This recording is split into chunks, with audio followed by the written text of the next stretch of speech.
জীবনে যখনই দেখবেন বিপদ বেড়ে গিয়েছে, যখনই দেখবেন আপনার বদনাম বেড়ে গিয়েছে, গীবত বেড়ে গিয়েছে, মানুষ পিছনে সমালোচনা করছে, বুঝে নেবেন খুব দ্রুত রবের তরফ থেকে সাহায্য আসতে চলেছে। যখনই দেখবেন মানুষ আপনাকে নিচে নামানোর চেষ্টা করছে, বুঝে নেবেন আপনি অনেক উপরে উঠতে চলেছেন। কারণ মানুষ তাকেই নিচে নামানোর চেষ্টা করে যার মধ্যে উপরে ওঠার মতো ক্ষমতা থাকে। মানুষ তাকে নিয়েই সমালোচনা করে যে বড় কিছু করার ক্ষমতা রাখে। শুধু আপনার কাছে অনুরোধ করব, আপনি আল্লাহর উপরে ভরসা রেখে একটু সবর করেন, একটু ধৈর্য ধরেন। আপনি তো জানেন, অত ইজ্জুমান তাসা অত জিল্লুমান তাসা, যাকে আল্লাহ উঠায় তাকে নামানোর মতো ক্ষমতা এই পৃথিবীর কারো নেই। দেখুন, কখনো কখনো আল্লাহর পরিকল্পনা এবং আমাদের চিন্তাভাবনা এক হয় না। একটা কথা মনে রাখবেন, জীবনে অনেক খারাপ কিছুর মধ্যেও অনেক ভালো কিছু লুকিয়ে থাকে। না, যদি এমনটা হয় যে আপনি আল্লাহর কাছে কিছু চাইলেন কিন্তু পেলেন না, হতে পারে আপনি যতটা চাইছেন রব তার থেকেও বেশি কিছু, তার থেকেও ভালো কিছু সাজিয়ে রেখেছেন। আপনি যতটা পরিকল্পনা করে রেখেছেন, হতে পারে আল্লাহ পাক তার থেকেও উত্তম কিছু পরিকল্পনা করে রেখেছেন আপনার জন্যে। বিশ্বাস করুন, রবের কুদরত যখন আপনাকে তুলতে চাইবে তখন সেটা আপনার কল্পনার বাইরে থাকবে না। আজ হয়তোবা আপনি আল্লাহর উপরে অখুশি, হয়তোবা আপনার খারাপ সিচুয়েশনের জন্য, আপনার খারাপ পরিস্থিতির জন্য আপনি আল্লাহ পাককেই দায়ী করেন। কিন্তু একটা নির্দিষ্ট সময় পরে যখন মনে হবে যে না, আমার জীবনে যেগুলো ঘটেছিল সেগুলো আমার ভালোর জন্য ঘটেছিল, তখন আপনি আল্লাহ পাকের প্রশংসা করতে বাধ্য হবেন। আর বিশ্বাস করুন, ঠিক এমনটাই হবে। কারণ তিনি আমার আপনার থেকে অনেক ভালো পরিকল্পনাকারী, তিনি উত্তম পরিকল্পনাকারী, তিনি সর্বশ্রেষ্ঠ পরিকল্পনাকারী। তিনি আপনার বিষয়ে আপনার থেকেও ভালো জানেন, উত্তম জানেন। বিশ্বাস করুন, অনেক সময় আপনি দুর্বল হওয়া সত্ত্বেও, আপনি যুদ্ধে পরাজিত হওয়া সত্ত্বেও জয়লাভ করতে পারেন। আপনি একবার এজিদের কথা ভাবেন, একবার ইমাম হুসাইনের কথা ভাবেন। সেই যুদ্ধে এজিদ বাহিনী কিন্তু অনেক শক্তিশালী ছিল, তাদের কাছে কিছুর অভাব ছিল না, তাদের কাছে বেশি সৈন্য ছিল, তাদের কাছে বেশি অর্থ ছিল, তাদের কাছে বেশি অস্ত্র ছিল। কিন্তু সেই পরিস্থিতিতে ইমাম হুসাইনের কাছে কিন্তু ততরূপ সামগ্রী ছিল না। শুধু একটা জিনিসই ছিল, সেটা হচ্ছে আল্লাহর উপরে বিশ্বাস, আল্লাহর উপরে ভরসা, আশা, আস্থা। আজ আমরা কখনোই কি কোনোভাবে এজিদের প্রশংসা করি না। তার কারণ তার মনোভাব, তার চিন্তা ভাবনা। যদি আপনি কোনো কঠিন পরিস্থিতি, কঠিন সময়, কঠিন মুহূর্তের মোকাবেলা করেন, তাহলে একবার মনে করেন সেই পরিস্থিতির কথা। আপনি অনেক বেশি দুর্বল আর আপনার সামনে বিশাল সৈন্য দাঁড়িয়ে আছে। আপনি সমস্ত পরিস্থিতি দেখে বুঝতে পারছেন যে এই যুদ্ধে আমার পরাজয় নিশ্চিত। তারপরেও আপনি আল্লাহর উপরে আশা, ভরসা সমস্ত কিছু জারি রেখেছেন, রবের প্রশংসায় লিপ্ত আছেন। তারপরেও আপনি একজন শক্তিশালী, একজন শ্রেষ্ঠ যোদ্ধার মতো লড়াই করেছেন। কোনো যায় আসে না আপনি কতটা সফলতা হাসিল করেছেন, কোনো যায় আসে না আপনি কত কিছু অর্জন করেছেন, কতটা জয়ী হতে পেরেছেন। যায় আসে এই বিষয় নিয়ে আপনি আপনার রবের প্রতি কী রূপ ধারণা রেখেছেন। কঠিন পরিস্থিতি, খারাপ পরিস্থিতি, বিপদের সময়ে আপনি আপনার রবকে কতটা স্মরণ করেন, কতটা মনে করেন, কতটা তাঁর প্রশংসা করেন। আপনার কঠিন সময়ে যদি কোনো অভিযোগ না থাকে, যদি কোনো আফসোস না থাকে, যদি কোনো হারানোর ভয় না থাকে, যদি আল্লাহর প্রতি সমস্ত বিশ্বাস বজায় থাকে, যদি মনে সাহস এবং মুখে হাসি থাকে, তাহলে নিশ্চয়ই আল্লাহ পাক আপনার দ্বারা খুশি হবেন।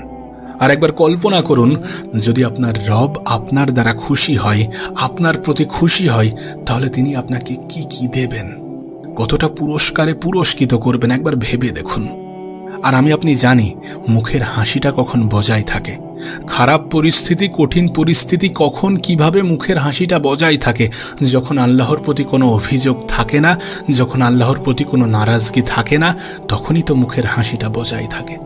তখনই তো মানুষ কঠিন সময়কে, খারাপ সময়কে হাসি মুখে অ্যাকসেপ্ট করে আল্লাহর প্রতি শুকরিয়া আদায় করতে পারে। আর বিশ্বাস করুন, যখন আপনি শুকরিয়া আদায় করবেন, যখন আপনি অভিযোগ করা ছেড়ে দেবেন, যখন আপনি প্রশংসায় লিপ্ত থাকবেন, তার মানে আপনি ধৈর্য ধরাটা শিখে গেছেন। আর আপনি এটা জানেন, আমি এটা জানি, আমরা এটা জানি যে ধৈর্যশীল ব্যক্তিদেরকে আল্লাহ পাক উত্তম পুরস্কারে পুরস্কৃত করে থাকেন। আচ্ছা, সবর তো ভিতরের জিনিস, সবর তো অন্তরের বিষয়, তাহলে আমরা বুঝবো কিভাবে?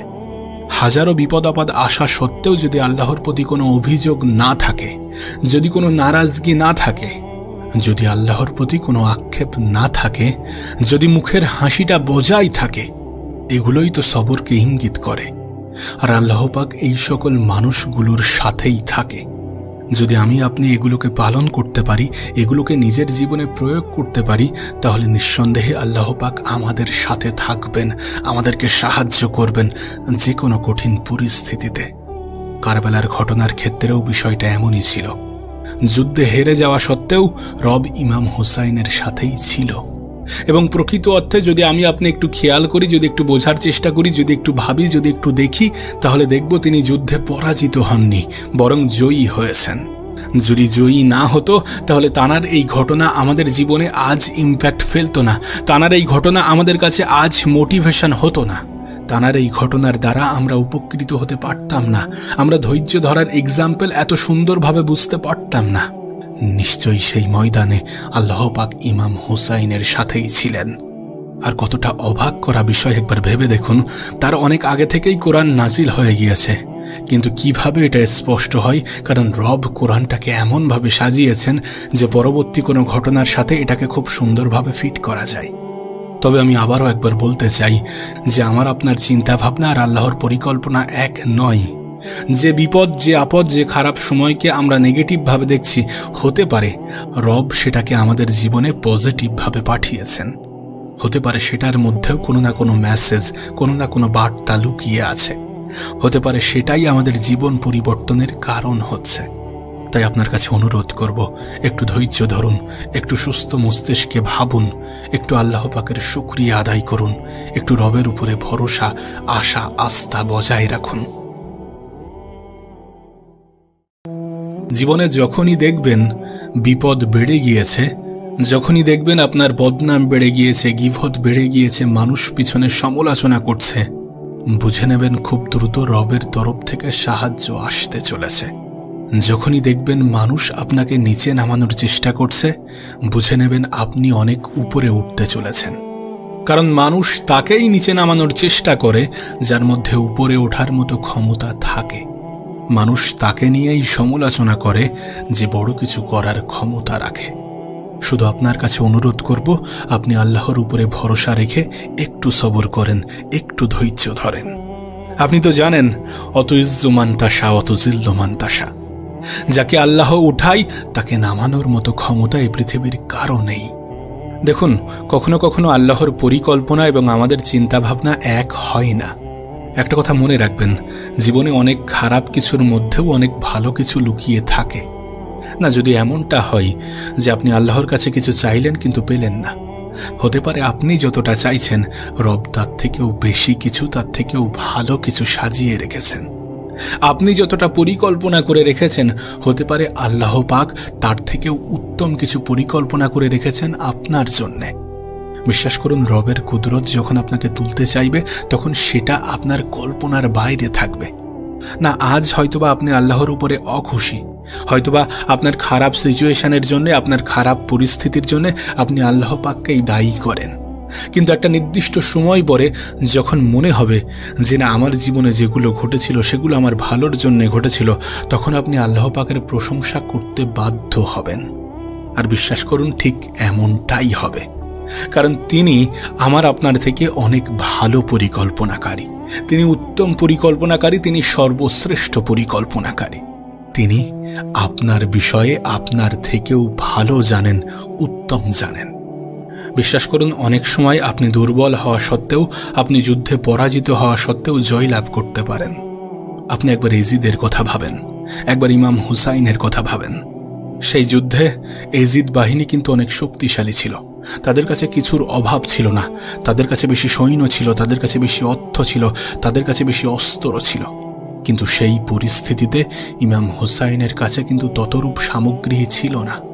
শুধু একটা জিনিসই ছিল, সেটা হচ্ছে আল্লাহর উপরে বিশ্বাস, আল্লাহর উপরে ভরসা, আশা, আস্থা। আজ আমরা কখনোই কি কোনোভাবে এজিদের প্রশংসা করি না। তার কারণ তার মনোভাব, তার চিন্তা ভাবনা। যদি আপনি কোনো কঠিন পরিস্থিতি, কঠিন সময়, কঠিন মুহূর্তের মোকাবেলা করেন, তাহলে একবার মনে করেন সেই পরিস্থিতির কথা। আপনি অনেক বেশি দুর্বল আর আপনার সামনে বিশাল সৈন্য দাঁড়িয়ে আছে। আপনি সমস্ত পরিস্থিতি দেখে বুঝতে পারছেন যে এই যুদ্ধে আমার পরাজয় নিশ্চিত। তারপরেও আপনি আল্লাহর উপরে আশা ভরসা সমস্ত কিছু জারি রেখেছেন, রবের প্রশংসায় লিপ্ত আছেন। তারপরেও আপনি একজন শক্তিশালী, একজন শ্রেষ্ঠ যোদ্ধার মতো লড়াই করেছেন। কোনো যায় আসে না আপনি কতটা সফলতা হাসিল করেছেন, কোনো যায় আসে না আপনি কত কিছু অর্জন করেছেন, কতটা জয়ী হতে পেরেছেন। যায় আসে এই বিষয় নিয়ে আপনি আপনার রবের প্রতি কী রূপ ধারণা রেখেছেন। কঠিন পরিস্থিতি, খারাপ পরিস্থিতি, বিপদের সময়ে আপনি আপনার রবকে কতটা স্মরণ করেন, কতটা মনে করেন, কতটা তাঁর প্রশংসা করেন। আপনার কঠিন সময়ে যদি কোনো অভিযোগ না থাকে, যদি কোনো আফসোস না থাকে, যদি কোনো হারানোর ভয় না থাকে, যদি আল্লাহর প্রতি সমস্ত বিশ্বাস বজায় থাকে, যদি মনে সাহস এবং মুখে হাসি থাকে, তাহলে নিশ্চয়ই আল্লাহ পাক আপনার দ্বারা খুশি হবেন। আর একবার কল্পনা করুন, যদি আপনার রব আপনার দ্বারা খুশি হয়, আপনার প্রতি খুশি হয়, তাহলে তিনি আপনাকে কি কি দেবেন, কতটা পুরস্কারে পুরস্কৃত করবেন, একবার ভেবে দেখুন। আর আপনি জানি মুখের হাসিটা কখন বজায় থাকে।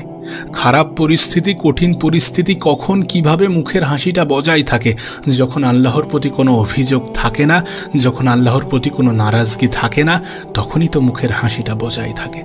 তখনই তো মানুষ কঠিন সময়কে, খারাপ সময়কে হাসি মুখে অ্যাকসেপ্ট করে আল্লাহর প্রতি শুকরিয়া আদায় করতে পারে। আর বিশ্বাস করুন, যখন আপনি শুকরিয়া আদায় করবেন, যখন আপনি অভিযোগ করা ছেড়ে দেবেন, যখন আপনি প্রশংসায় লিপ্ত থাকবেন, তার মানে আপনি ধৈর্য ধরাটা শিখে গেছেন।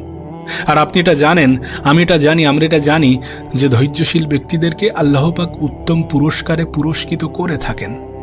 আচ্ছা, সবর তো ভিতরের জিনিস, সবর তো অন্তরের বিষয়, তাহলে আমরা বুঝবো কিভাবে? হাজারো বিপদ আপদ আসা সত্ত্বেও যদি আল্লাহর প্রতি কোনো অভিযোগ না থাকে, যদি কোনো নারাজগি না থাকে, যদি আল্লাহর প্রতি কোনো আক্ষেপ না থাকে, যদি মুখের হাসিটা বজায় থাকে, এগুলোই তো সবরকে ইঙ্গিত করে। আর আল্লাহ পাক এই সকল মানুষগুলোর সাথেই থাকে। যদি আপনি এগুলোকে পালন করতে পারি, এগুলোকে নিজের জীবনে প্রয়োগ করতে পারি, তাহলে নিঃসন্দেহে আল্লাহ পাক আমাদের সাথে থাকবেন, আমাদেরকে সাহায্য করবেন যে কোনো কঠিন পরিস্থিতিতে। কারবালার ঘটনার ক্ষেত্রেও বিষয়টা এমনই ছিল। যুদ্ধে হেরে যাওয়া সত্ত্বেও রব ইমাম হুসাইনের সাথেই ছিল। এবং প্রকৃত অর্থে যদি আপনি একটু খেয়াল করি, যদি একটু বোঝার চেষ্টা করি, যদি একটু ভাবি, যদি একটু দেখি, তাহলে দেখব তিনি যুদ্ধে পরাজিত হননি, বরং জয়ী হয়েছেন। যদি জয়ী না হতো, তাহলে তাঁর এই ঘটনা আমাদের জীবনে আজ ইম্প্যাক্ট ফেলতো না, তাঁর এই ঘটনা আমাদের কাছে আজ মোটিভেশন হতো না, তাঁর এই ঘটনার দ্বারা আমরা উপকৃত হতে পারতাম না, আমরা ধৈর্য ধরার এক্সাম্পল এত সুন্দরভাবে বুঝতে পারতাম না। নিশ্চয়ই সেই ময়দানে আল্লাহ পাক ইমাম হুসাইনের সাথেই ছিলেন। আর কতটা অবাক করা বিষয় একবার ভেবে দেখুন, তার অনেক আগে থেকেই কোরআন নাজিল হয়ে গিয়েছে, কিন্তু কিভাবে এটা স্পষ্ট হয়? কারণ রব কোরআনটাকে এমনভাবে সাজিয়েছেন যে পরবর্তী কোনো ঘটনার সাথে এটাকে খুব সুন্দরভাবে ফিট করা যায়। তবে আমি আবারও একবার বলতে চাই যে আমার আপনার চিন্তাভাবনা আর আল্লাহর পরিকল্পনা এক নয়। যে বিপদ, যে আপদ, যে খারাপ সময়কে আমরা নেগেটিভভাবে দেখছি, হতে পারে রব সেটাকে আমাদের জীবনে পজিটিভভাবে পাঠিয়েছেন। হতে পারে সেটার মধ্যেও কোনো না কোনো মেসেজ, কোনো না কোনো বার্তা লুকিয়ে আছে। হতে পারে সেটাই আমাদের জীবন পরিবর্তনের কারণ হচ্ছে। তাই আপনার কাছে অনুরোধ করব, একটু ধৈর্য ধরুন, একটু সুস্থ মস্তিষ্কে ভাবুন, একটু আল্লাহ পাকের শুকরিয়া আদায় করুন, একটু রবের উপরে ভরসা, আশা, আস্থা বজায় রাখুন।